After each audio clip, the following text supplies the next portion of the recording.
welcome Visolela from Namibia, Visolela Namises. It's wonderful to have you here with us today. And we'd love to hear more about how you are doing and how the communities that you work with are doing in Namibia in the face of the COVID-19 crisis.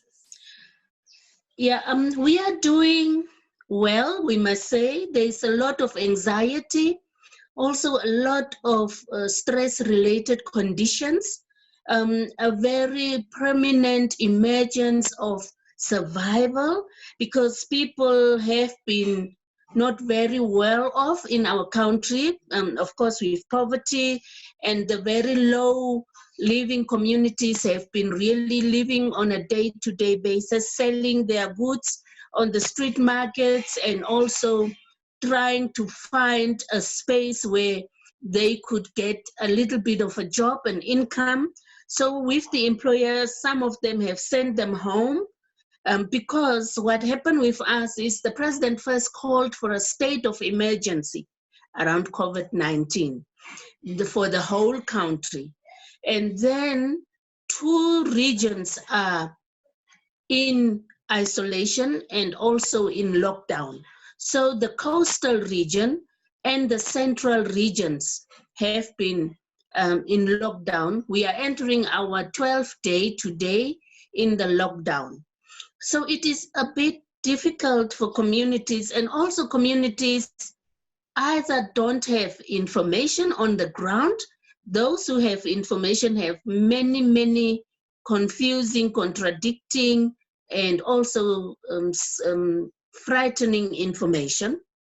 So people don't know very well what is what. But what the Ministry of Health and Social Services has done is they have started to send out information to over the national radios and over the local radio stations and then the television. So that is what is happening. But communities are trying to adhere to staying at home.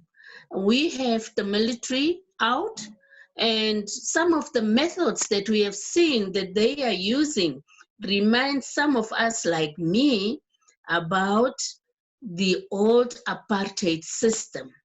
People, when they are found on the street, they take them, they throw them in the mud and make them roll, and just dehumanizing people. So we are really very much worried about that. Also, people are made to make exercises, like the torturing styles, and they make people to do exercises. And so that becomes a problem. But besides that, people in the towns are quiet. It's more good to be in the rural area now and in the villages, yeah. Yeah, and maybe that's a good point to just hear a bit about how the community, the Global Ecovillage community that you've been working in, that you live in partly, how is that doing? Because at least there's the local food production there, right? Oh yeah, I actually must share it in a very exciting manner and really put my gratitude out to all those individuals and groups, Gen Europe and Gen Africa, for really helping me to become the channel to make that Ayodako community initiative, and through that to help now to develop others. You know what is happening there? The community has all come back from the cities, and we are providing them with the vegetables, and the immediate community working in the project is really peaceful. They are eating from that vegetables. They are elderly people, so they had the salary, the pension. So they were saying, no, we are not going to go to town. We just ask you, me now, to go and buy us now maize meal, sugar, and so on. Just the basic little things, but the rest of the other things we are catered for. So what I want to tell people out there is, it is different from when the drought and when there was no garden. Now with COVID, everybody's locked down. That community's life continues. They're not anxious. They are not really in a stress. They wake up, they go to the garden.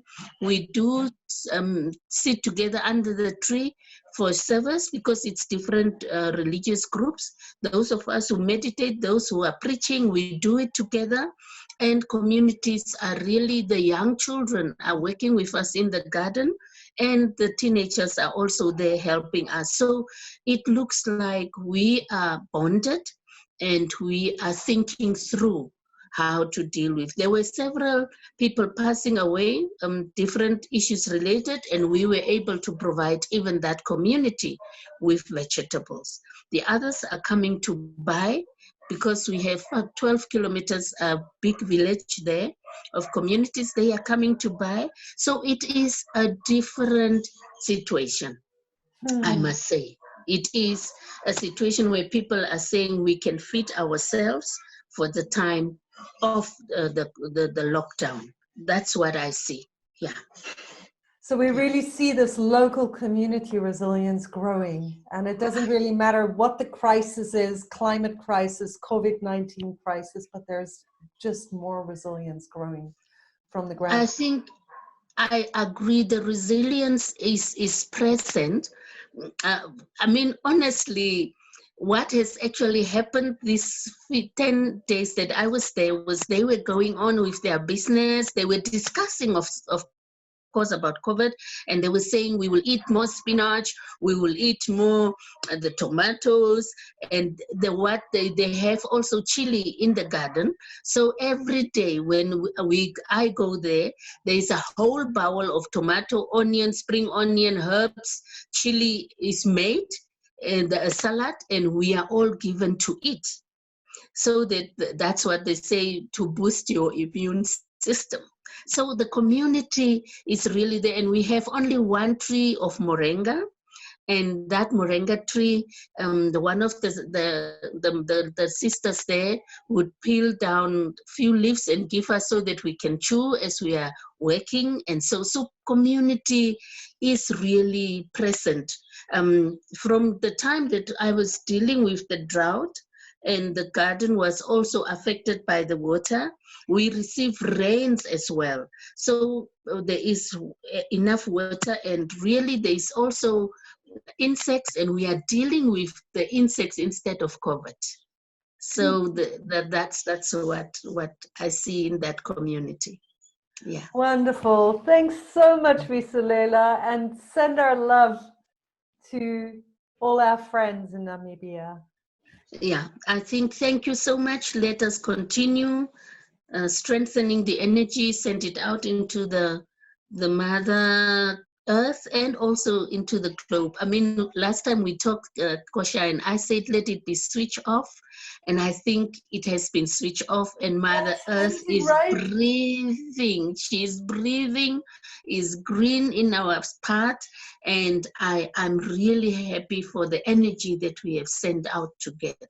Yeah. Wonderful. I mean, just for the people who don't know what you're speaking about now, during the online summit, you said, everything should just be switched off for a while. There should be a silence. There should be a break.